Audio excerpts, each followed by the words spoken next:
Yon, what's up mga masters? Nandito na naman tayo sa panibagong araw, panibagong kabanata na naman ang pagsasama-samahan natin ngayon, guys. Magandang gabi mga masters, bali ngayon po ay 4 na videos po ma-upload ko po sa aking YouTube channel. Tama nga mga masters, 4 na videos nga po ang ma-upload ko po. Mga masters, okay lang po bang wag nyong skip ang mga ads sa aking mga videos? Salamat po talaga mga masters sa solid na pagsuporta po sa akin.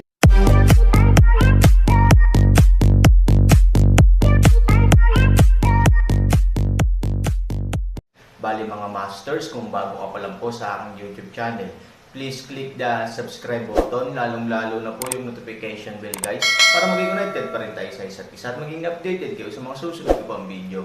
Bali mga masters, bago natin umpisahan ng kwento ay mag-shoutout po muna tayo para sa mga solid nating tagapakinig. Shoutout kay Jay Ilacas at shoutout kay Leomer Pabol. Yun na nga mga masters, no? Bali hindi na ito patagalin. In 3, 2, 1, let's go!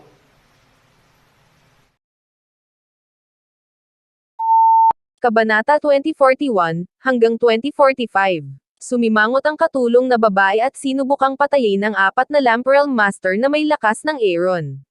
Talagang imposible, ngunit ang kakaibang pag-alis ng 4 Lamparel Master ay talagang nakapagtataka sa mga tao kung ano ang nangyari. Ang mga tao ay hindi maiwasang magtaka at gustong malaman. Miss, kailangan mo bang malaman kung ano ang nangyayari?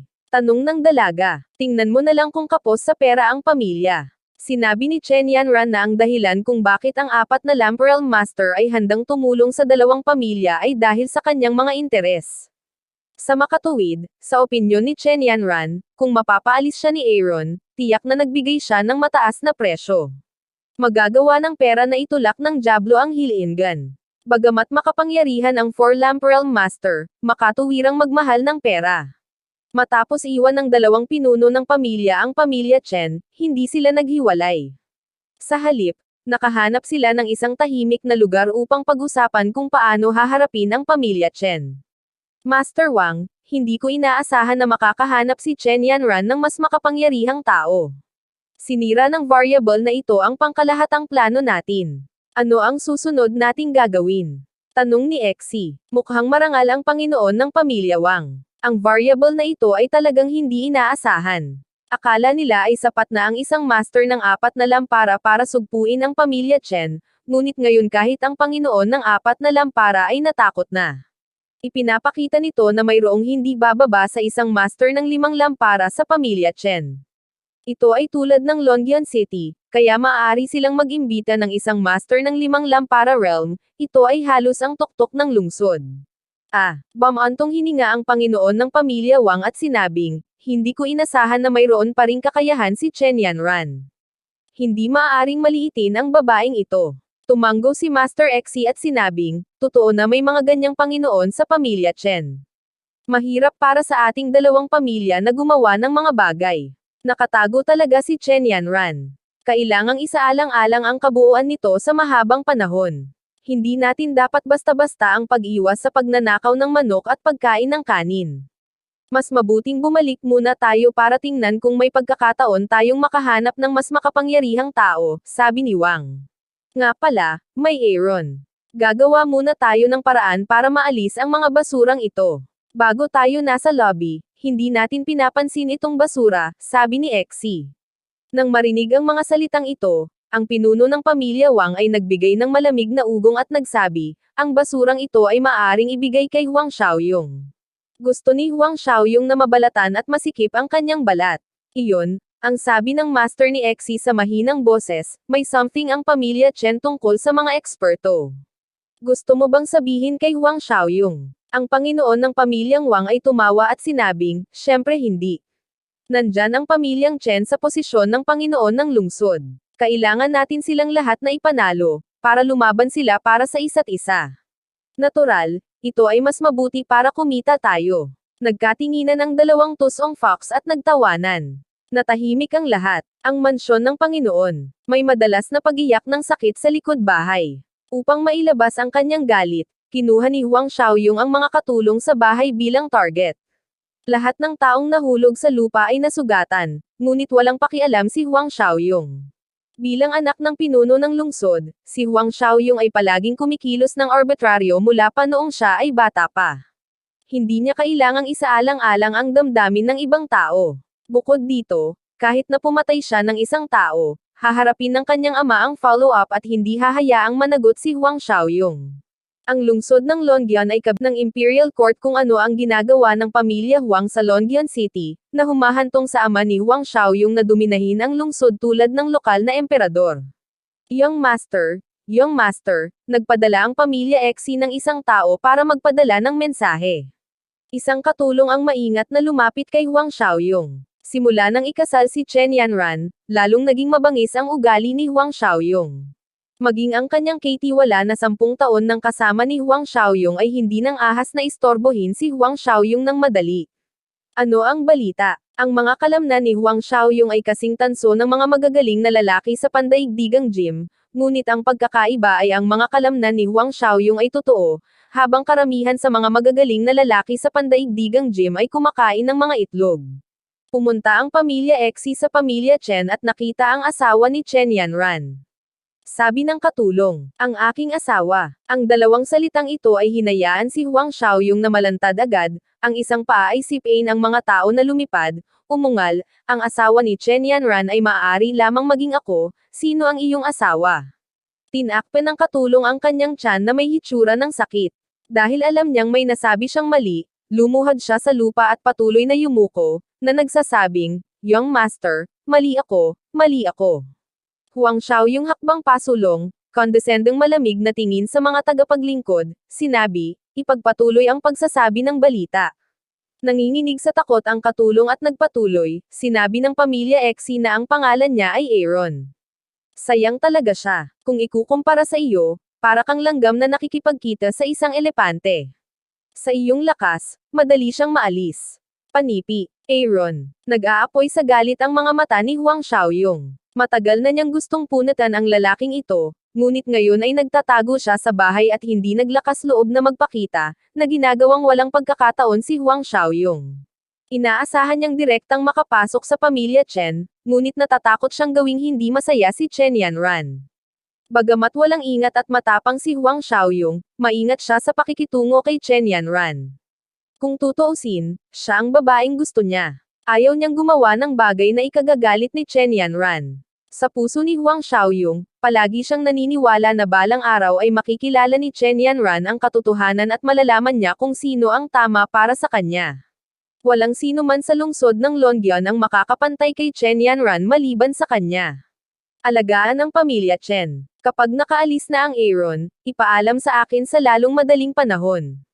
Sinabi ni Huang Xiaoyong, oo tinakpan ng katulong ang kanyang tiyan at tumakbo palayo, tambalan ng pamilya Chen.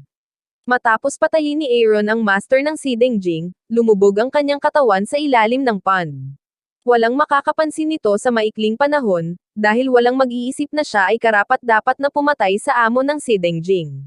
Sa oras na ito, ang Aaron ay lubhang nalilito tungkol sa isang bagay. Noong una siyang dumating sa Apocalypse Forbidden Area, ang Time and Space Tunnel ay nagparamdam sa kanya na siya ay kasali sa Xuanyuan World.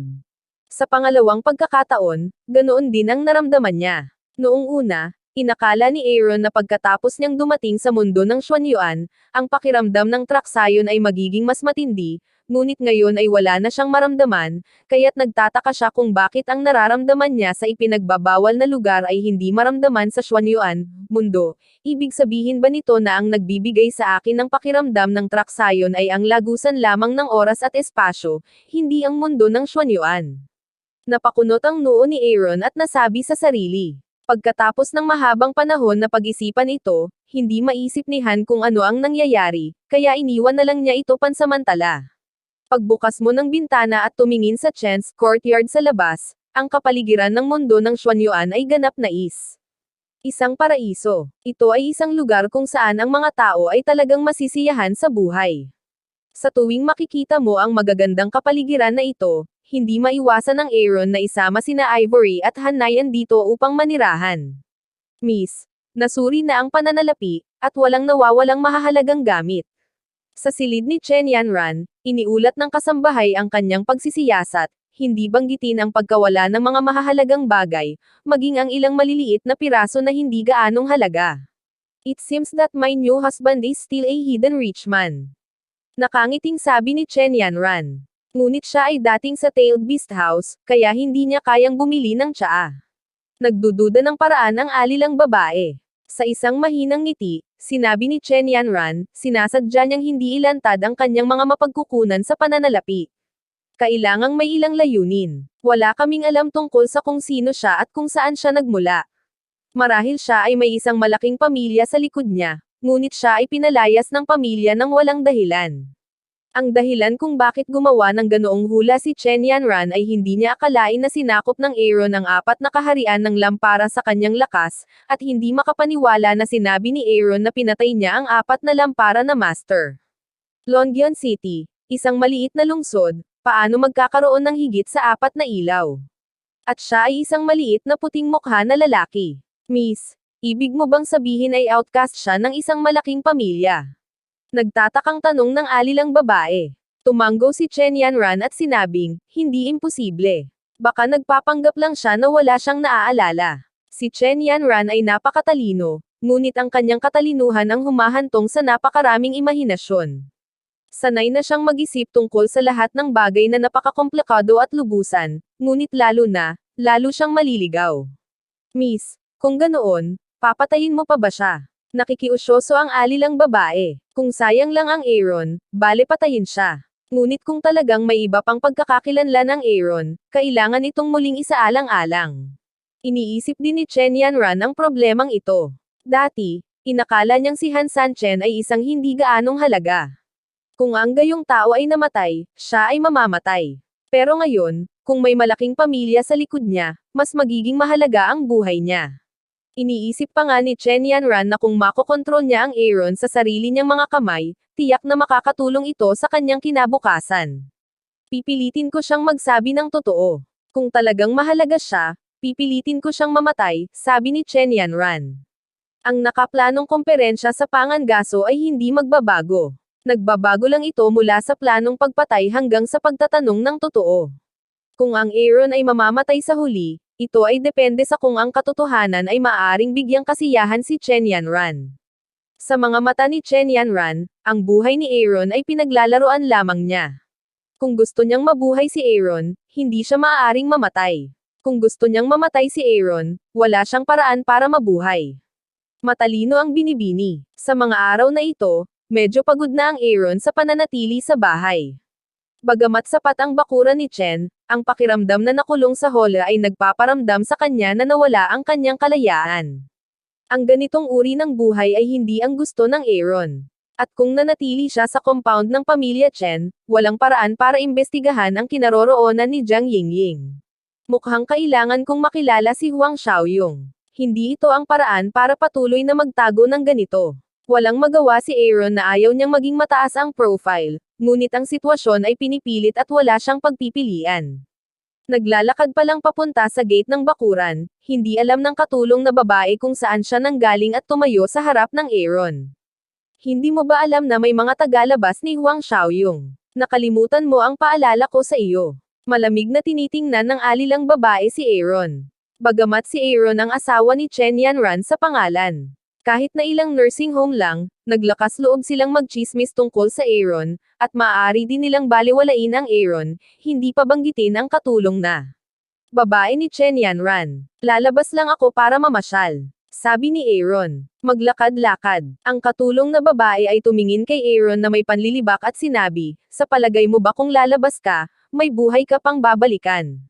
Papatayin ka ni Huang Xiaoyong. Hindi naman masyadong seryoso. Bagamat anak siya ng Panginoon ng lungsod, hindi siya karapat-dapat na magpabeya sa buhay ng mga tao.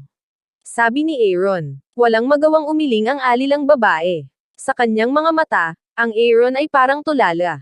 Si Huang Xiaoyong ay hindi kwalipikadong maging walang ingat, ngunit hindi siya tanga. Paano siya makakapatay ng mga tao sa publiko? Hanggat walang nakakaalam, sino ang nagmamalasakit sa pagkamatay ni Aaron? Hindi ako natatakot na sabihin sa iyo ang totoo. Kahit patay ka na, walang pakialam. Hanggat hindi gagawa ng krimen si Huang Xiaoyong sa kalye, ligtas siya. Sabi ng katulong na babae. Aaron smile. How familiar feeling, a mouth a waste of being called, tulad ng Cloud City. Noong unang sumali si Aaron sa pamilyang Su, siya ay tinatrato ng ganito. Noong panahong iyon, pinalayas lang siya sa pamilyang Han, kaya't gaano man siya nagtiis ng kahihiyan, maliit na bagay lang iyon para sa Aaron. Ngayon, nahasa na ang kanyang isip. Kahit tawagin pa siyang basura, walang pakialam ang Aaron. Kapag pinagalitan lang ang totoong basura, magagalit. Ang Aaron, na may lakas na isara ang mga taong ito anumang oras, ay natural na walang pakialam sa ganitong uri ng address. Subukan at tingnan kung makakabalik akong buhay. Aaron matapos, magpatuloy sa paglalakad patungo sa pinto. Kumunat ang noo ng alilang babae. Paanong ang basurang ito ay hindi matatakot sa kamatayan? Nagkaroon siya ng lakas ng loob na harapin si Huang Xiaoyong, nais kong ipaalam sa iyo na si Huang Xiaoyong ay lubhang mabangis. Kung lalabas ka talaga, hindi ka makakabalik ng buhay. Pag-isipan mong mabuti, sabi ng katulong na babae. Dumaan si Aaron at ang alilang babae nang hindi pinapansin ang kanyang mga salita. Ang 4 na lampara na Panginoon ng lungsod ng Longyan ay hindi na magagapi, at ang 4 na kaharian ng lampara ay medyo mas malakas kaysa sa Changkidi. Paanong Aaron matakot? Salamat sa paalala. Han 3,000 tapusin ang pangungusap na ito, nang hindi lumingon sa labas ng pinto. Napatakip ang ngipin ng alilang babae at sinabing, basura, mabait akong ipaalala sa iyo, ngunit hindi ako masunurin. Kapag nahaharap ka sa kamatayan, tingnan ko kung mayroon ka pa ring ganitong uri ng espiritu. Pagkasabi nito, tumakbo ang katulong na babae sa silid ni Chen Yanran. Han Sanchen, likay at patio ni Chen. Kailangan niyang ipaalam ito kay Chen Yanran sa unang pagkakataon. Si Chen Yanran ay naliligo at nagpapalit ng damit. Mas maganda ang balat niya kaysa Snow White. Para sa mga lalaki, ito ay talagang isang mahusay na tukso. Kahit na nakikita ito ng dalaga, pakiramdam niya ay bumilis ang tibok ng kanyang puso. Miss, umalis na si Aaron sa looban ng Chen. Sabi ng katulong na babae. Si Chen Yanran sa Yellow Bucket ay mukhang walang pakialam at sinabing, good thing. Good thing. Kumunat ang noo ng servant girl. Ang mga tao ni Huang Xiaoyong ay naghihintay ng Aaron sa labas ng patio ni Chen. Dapat ay patay na si Aaron nang lumabas siya. How could it be a good thing? Siyempre, it's a good thing. Kung talagang inabandon ng anak siya ng isang malaking pamilya, ilalantad niya ang kanyang tunay na pagkatao sa harap ni Huang Xiaoyong para mabuhay. Sa ganitong paraan, hindi ako mag-abala na gawin ito sa aking sarili, paliwanag ni Chen Yanran. Biglang natauhan ang katulong na babae at sinabing, matalino talaga si Miss. Yun na nga mga masters, no? Bali panibagong kabanata na naman yung natapos natin ngayong gabi. Muli, maraming salamat po talaga sa walang sawang suporta po sa aking YouTube channel na talagang inaabangan nyo po ang bawat upload ko po. Bali mga masters, magkita-kita ulit po tayo bukas ng gabi at ngayon po ay magpapaalam po muna tayo. Bali mga masters, bye-bye!